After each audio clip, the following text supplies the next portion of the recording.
La primera tesis es el universo corporativo transnacional. O sea, universo corporativo significa que hoy el grueso de las decisiones económicas, políticas y sociales la definen estos grandes grupos. Estos grandes grupos a su vez tienen instituciones, eso se llama Banco Mundial, Fondo Monetario, Organización Mundial de Comercio, eso lo sabemos. Les voy a dar otro dato para terminar lo del universo corporativo. Ya les dije que el corporativo es empresarial, o sea, el control empresarial del mundo. Hoy, también dicho por un TAC, las 2/3 partes del comercio mundial son cruces de negocios o cruces de dinero entre filiales y matrices. O sea, el grueso del comercio mundial no es entre países, es entre empresas, para decirlo de otra manera. Volviendo al ejemplo de Bavaria, Bavaria le pasa la ganancia año a SALMiller, eso es remesa de utilidades. Eso, cuando Gates recibe las ganancias de China, de Vietnam, de todas las partes donde tienen inversiones, de México y demás, eso es el grueso del comercio mundial. Incluso yo lograron una legislación que en Colombia está desde la ley 9 de 1991, que es la ley, digamos, ya de globalización de negocios, que ellos tienen remesas de utilidades casi libres. O sea, por un lado tienen unas exenciones tributarias muy fuertes, pero por otro lado esas remesas de utilidades las pueden hacer, o sea, pueden hacer cruces permanentes de ganancias y negocios. Entonces, la tesis es que en el universo corporativo, el grueso del comercio mundial es entre empresas. O sea, tenemos que colocarnos en un mundo controlado por empresas, donde el comercio es básicamente entre empresas y filiales, donde los intercambios de negocios son entre empresas y filiales, y donde obviamente las instituciones, porque ustedes saben que en el capitalismo el que tiene el dinero tiene el poder, donde estos grandes capitales someten a los países por la vía de control de las llamadas instituciones financieras internacionales, IFIs, que son el Fondo Monetario y Banco Mundial. Si no entendemos de arranque ese carácter de clase de la globalización y ese peso corporativo, digamos, de una burguesía transnacional que logró establecer este nivel de negocios y acumulación de capital en el mundo, todo intento metodológico posterior de intentar explicar la globalización, a mi modo de ver, queda totalmente pobre, o sea, queda parcial. Porque entonces estamos enfrentando, eso nos lleva a la situación, es que estamos enfrentando al conjunto del capitalismo. La globalización es un paso cualitativamente superior en la construcción de una burguesía internacional de negocios que tiene control corporativo. Es decir, los compañeros del paro agrario no sabían cuando estaban pidiendo parar importaciones que están peleando con esas grandes transnacionales, pero en los hechos lo estaban haciendo. O sea, el arte de la política sería mostrarles a ellos qué es lo que ocurre detrás de eso. Ellos no lo saben cuando están peleando el tema del precio de los fungicidas, pero lo que de hecho en la acción política están haciendo es confrontando ese negocio. Es decir, así la gente no lo vea, así todavía el nivel político de comprensión de las poblaciones no llegue a interpretar lo que está ocurriendo, eso es lo que ocurre. Es decir, independiente que la gente todavía no tenga conciencia de ello, este universo corporativo está hecho de tal manera que cualquier punto que usted toque, ¿no?, está tocando ese capital transnacional. Y los gobiernos dependen, obviamente, que haya asociaciones con los capitales internos.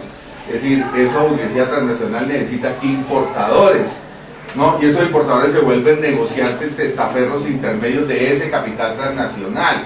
Pero lo que quiero tratar de mostrar es que cuando tú haces paro agrario estás enfrentando estas reivindicaciones, estás enfrentando directamente al capital transnacional.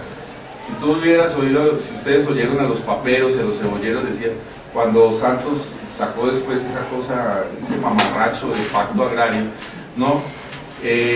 Decían que vamos a ir allá a Bogotá a sentarnos con Fedepapa. Si Fedepapa antes nos compraba la papa y ahora lo que hace es importar papa cocida y la revende. O sea, eso muestra que la globalización terminó también el carácter de negocios de los grupos internos y que efectivamente hay una asociación con los grupos internos y hay una responsabilidad de los grupos internos que no eximimos, porque sería eximir de responsabilidad decir que allá están los de la globalización y aquí no hacen nada. No, ellos instrumentalizan gobierno, ellos tienen representantes aquí, comerciales, de negocio, hay gente que gana con esa intermediación de ese mundo corporativo. Hay gente que está al servicio de ese mundo, que les sirve política, socialmente, eso es lo que tenemos que develar. Pero lo que no podemos dejar de lado, que también sería un error en el análisis a mi entender, es que no entendamos que ellos son los verdaderos dueños, es decir, que intermedian, que son los que producen de alguna manera los regímenes políticos y el sentido de la política. Primer punto. Segundo punto ligado a eso.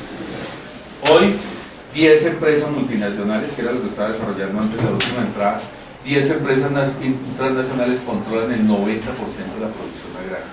Ya les decía, eso es Monsanto, Richardson, Pepsi-Cola, Coca-Cola, Nestlé. Incluso hay gráficas en todas partes donde muestran cómo tercerizan y utilizan otras etiquetas, pero son la misma unidad de negocio.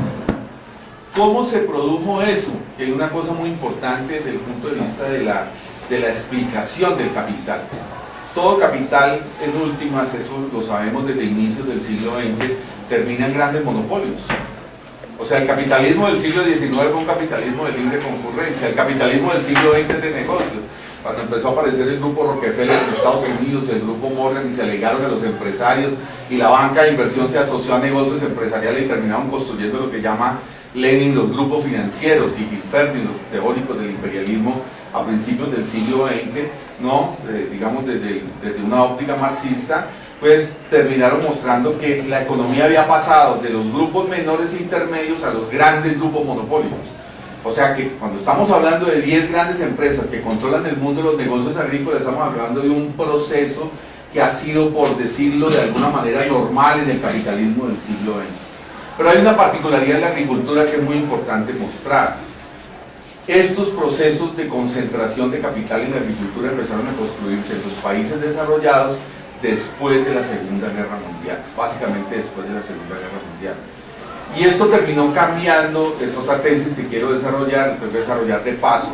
En los países desarrollados terminó cambiando la estructura, es decir, la relación entre campo y ciudad que había en el capitalismo antes de la Segunda Guerra Mundial. Porque en el capitalismo de antes de la Segunda Guerra Mundial, la industria y la inversión industrial era más importante que la inversión en el campo. De hecho, el campo era súbdito. Cuando se hablaba siempre de la división del trabajo entre campo y ciudad, se hablaba de que la ciudad le ponía el ritmo al campo. Es decir, que si la ciudad necesitaba textiles, el campo ponía algodón. Que si la ciudad necesitaba, qué sé yo, cacao, chocolate y demás, el campo ponía cacao. Es decir, que había una división del trabajo. Fue convencional, incluso en la economía política clásica, se aceptó que los salarios eran menores en el campo, porque, primero, porque había una productividad menor, pero segundo, porque el capital tenía que compartir con el asentista el reparto de la ganancia, por inversión. Esa fue la estructura del capital. Es decir, en los países desarrollados y en general en el capitalismo, era mucho más desarrollada la ciudad que el campo. Eso empezó a invertirse en la Segunda Guerra Mundial. Después de la Segunda Guerra Mundial, o sea, en la llamada posguerra. Si uno toma las estadísticas de Cámara de Comercio, particularmente en Estados Unidos y en Europa, la inversión de 1945 a 1968 fue más grande en el campo que en la ciudad. Y eso tiene que ver con otro, yo lo traigo a colación porque esto permite develar cosas del capitalismo, es decir, porque esto es economía política del capitalismo de alguna manera. ¿Por qué? Porque el capital llega un momento en que busca espacios vacíos. El capital necesita espacios vacíos. La agricultura de alguna manera es una espacialidad. Esto lleva a una discusión que hay ahora en el marxismo, particularmente de un geógrafo marxista que se llama David Harvey, que está mostrando cómo la tendencia del marxismo fue analizar acumulación por tiempos, es decir, eficiencia, productividad, plusvalías, pero que de alguna manera hay que ir también a la geografía y a la cartografía, porque particularmente en este tipo de relaciones espaciales el capital encuentra posibilidades de negocios que antes no había visto. Ese es el caso de la agricultura posterior a la Segunda Guerra Mundial. Es el caso de China después de los años 80, que fue un espacio vacío de capital que le permitió una acumulación gigantesca de capital. Sabemos lo que pasó en China después de los años 80, hasta que hoy China es considerada la primera, digamos, desde el punto de vista de inversión empresarial. Hoy hay más inversión empresarial en China que en Estados Unidos y en Europa, porque además captura trabajo barato. Tenían una gran espacialidad, pero trabajo en el piso. Bien, esta espacialidad agraria va a significar una inversión de capital grandísima, obviamente acompañada por el Estado, por los estados metropolitanos después de la Segunda Guerra Mundial. Y eso es lo que termina produciendo estas unidades de negocios tan fuertes, estas 10 empresas que controlan hoy el grueso de la agricultura internacional.